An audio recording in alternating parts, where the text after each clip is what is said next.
وہ ذات بہت ہی بابرکت ہے جس نے اپنے بندے پر قرآن نازل فرمایا تاکہ اہل عالم کو خبردار کرے، وہی کہ آسمانوں اور زمین کی بادشاہی اسی کی ہے، اور جس نے کسی کو بیٹا نہیں بنایا اور جس کا بادشاہی میں کوئی شریک نہیں، اور جس نے ہر چیز کو پیدا کیا پھر اس کا ایک اندازہ ٹھہرایا،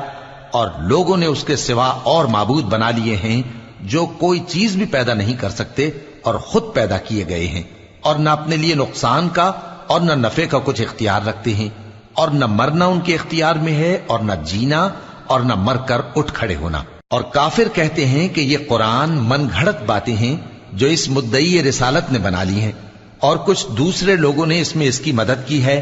یہ لوگ ایسا کہنے سے ظلم اور جھوٹ پر اتر آئے ہیں، اور کہتے ہیں کہ یہ پہلے لوگوں کی کہانیاں ہیں جن کو اس نے جمع کر رکھا ہے، اور وہ صبح و شام اس کو لکھوائی جاتی ہیں۔ کہہ دو کہ اس کو اس نے